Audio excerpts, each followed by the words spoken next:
Welcome to the Historical Society of Phoenixville Virtual Museum Tour. My name's Adam Deveney, and today I'd like to talk to you about my experience in the Marine Corps, my experience in Vietnam during the Vietnam conflict, and just the military in general. If any of you have any ambition of being a military pilot, it's a great experience, and you get a great deal of enjoyment about it. You will do things that you never thought you could do before.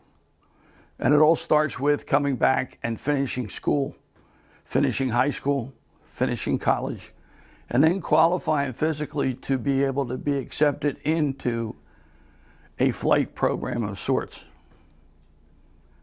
I can only speak to the Naval Flight Program.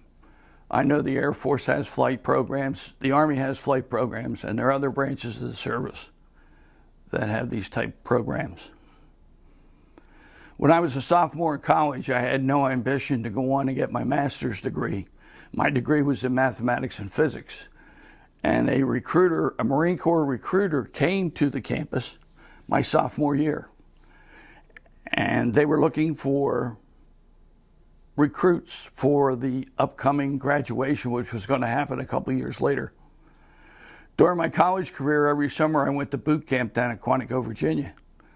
And when I got my college degree, I received the second lieutenant's commission in the United States Marine Corps. About that time, too, as everybody knows, the Vietnam conflict was starting to pick up. And here's a simple way I got qualified for aviation. The gunnery sergeant who was the recruiter on the job, I took a general aptitude test which said I qualified for the Marine Corps. He asked me the question, he said, have you ever flown in an aircraft? Well, my experience with flying in the aircraft is sitting at the end of a runway down at the Philadelphia International Airport watching the planes land. He said, come over here and take this academic test to see if you qualify for aviation. I shrugged my shoulders, took the test, passed the test, and he said, I'm signing you up for aviation. So that's how I got into the flight program.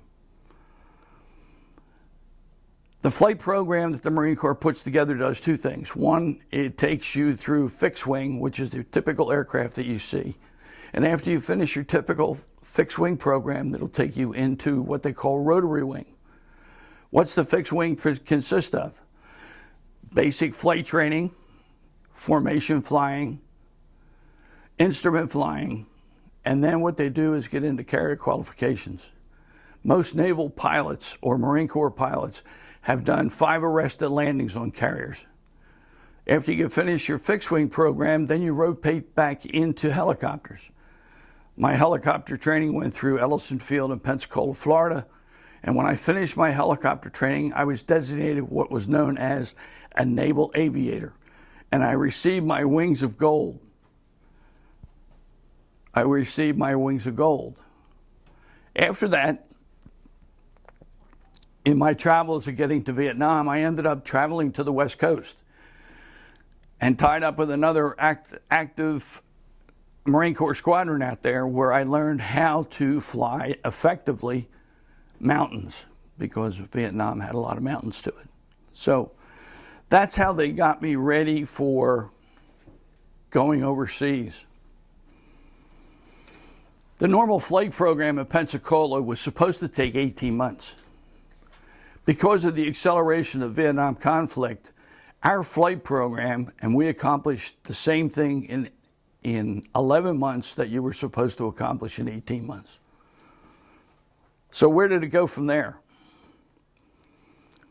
Prior to going to the West Coast, I got married to my dear wife, Lee Deveney. And we were married for only 4 months before I got orders. And it's kind of interesting. I can't speak for other branches of the service, but the Marine Corps got us ready to literally go to war. It was unusual. When I received my orders, you thought I won a lottery. So for my finished flight program in June of '67, I was in Vietnam by October '67. And I spent time from October 67 until November 68. The first thing I thought of was, where am I going to find a hole to jump into, because everybody's going to be shooting. And I wasn't equipped, and I didn't have a weapon, and I didn't have a flak jacket, and I only had a Marine Corps uniform on. Not to worry.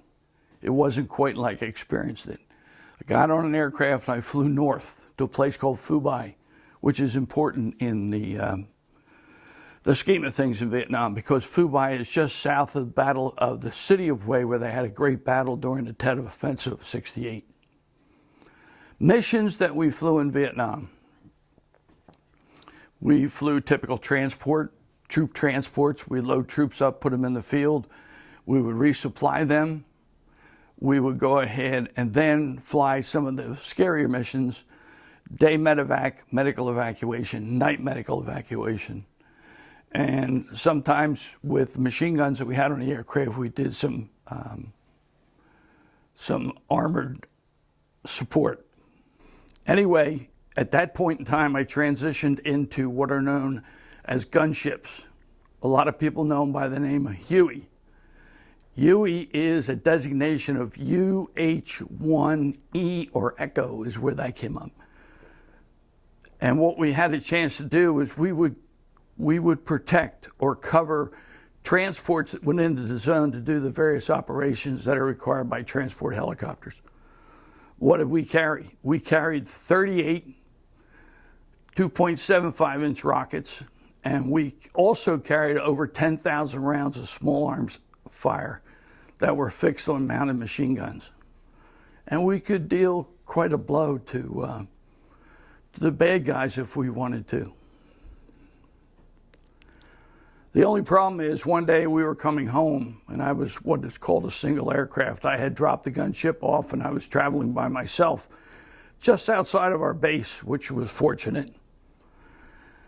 And all of a sudden, just prior to that, I said to my crew, I said, do me a favor, make sure your harnesses are locked and tight. Don't know why I said that. Still to this day, don't know why I said that. 30 seconds later, an automatic weapon opened up, and we took 6 rounds in a single engine. And we went into an emergency auto rotation. And in doing so, we crashed and rolled over, and it became a mess, and the aircraft was totally lost. Fortunately enough, with only a minor cut on my crew chief's hand, everybody got out okay. The picture of that aircraft is right here. Let me explain to you some of the equipment that we used, and it's kind of ironic. This is a flight helmet that you see in most of your helicopter pilots. It's designed to handle all the noise that a helicopter offers. You have full communications. What do I mean full communications? You tie into almost 3 or 4 radios. You tie into FM, UHF, VHF, and HF, and you can literally talk to the world. The other thing that's important, and they always get concerned about when you fly, is if an aircraft crashes, sometimes it bursts into flames. We flew with what is known as a Nomex flight suit. Now, this suit is not fire resistant. If at a certain point you get fuel and so forth on you, yes, it will burn. But it is fire retardant. It helps to resist some of the fire, so you won't get, you can get out of the aircraft in time. Believe it or not, this kept me warm in South Vietnam. Under normal conditions, the temperature in Vietnam was somewhere in the neighborhood of 100 degrees. When you sat in a cockpit of an aircraft, you had a thermometer in there that said that the temperature in the cockpit was probably 120 degrees because of the sun effect. And what's kind of ironic, when the temperature dropped down to 70 degrees, you put your flight suit on, you put your long underwear on, you put an extra shirt on, and you wore this heavy leather jacket to stay warm. Can you imagine getting dressed like that in 70-degree weather? But it shows your history as a pilot. This is the gunship squadron that I was part of in Vietnam. Obviously, it gives you your name and your rank. Over here is a patch about my transport squadron. And then on the back, this is another gunship squadron. This is when I was with the 1st Marine Division, 2nd Battalion, 3rd Marines. And this is a typical Marine Corps patch that says I probably eat nails and spit them out. So, but this keeps you very warm in 70-degree weather in South Vietnam. While I was flying in Vietnam, there were certain rules and guides that you went by. In theory, you're supposed to fly for 4 hours, then rest for a couple hours, and then go back and fly for 4 more. Things were so bad over there, you got in the cockpit at 6:30 in the morning and flew until 10 o'clock that night. What does that mean? In my travels, people speak of missions in Vietnam, and I call it a privilege. I had the privilege of flying 692 missions in Vietnam. And the reason I did that was I was out there to help my fellow Marines and any other branch of the service that needed our help. And I'll tell you, let me give an example of help. The Marine Corps has always been good on teaching radio instruments. And I'll give you a real good example. The Army is good at teaching their pilots. They're a little light on radio instruments. So when the weather gets bad sometimes, they have difficulty getting below the clouds. And one day I got a call while I was on what they call reaction guns, where I sat on the tarmac waiting for something to happen.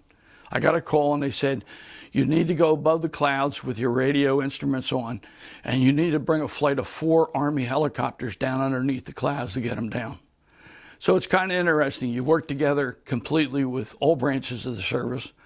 Took off, went above the clouds, saw these 4 Army Hueys flying around out there. We all came back in a formation of 5 through the clouds. And I've never seen a tighter formation in my entire life to get all those aircraft below the clouds. So, just a small thought. Okay, what was interesting is I showed you the helmet with all the connections on it and all the radios that are hooked up to it. Each one of us had a call sign in Vietnam, so that when you were in radio communications, you knew who Clip Clop 6 was, or you know Scarface 2 was. So my call sign was Henry Hawk. And we in the Paraloft had some folks that were very, very good at drawing artwork. So what they did for me on my flight helmet is they put Henry the Chicken Hawk on the back of my flight helmet. So everybody knew this was Henry Hawk, was the call sign that I had in Vietnam.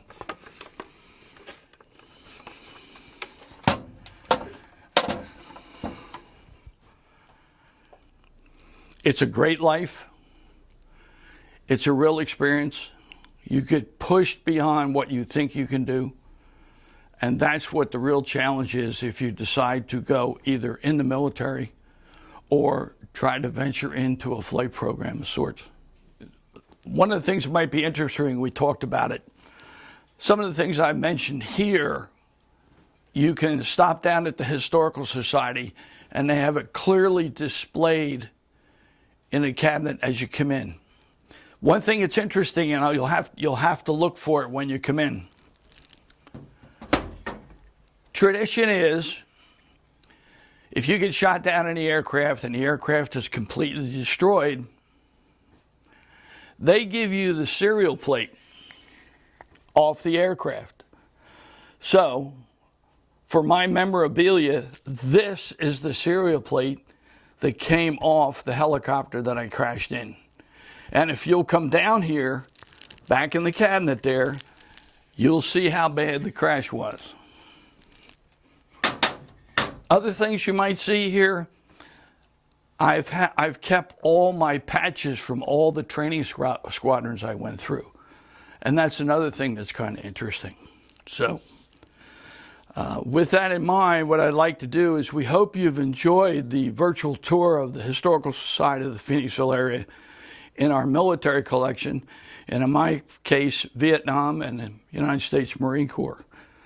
Please visit our museum at 204 Church Street, and when you're able, and when we reopen, learn more about the topic at the Phoenixville Historical Society. Thanks for watching.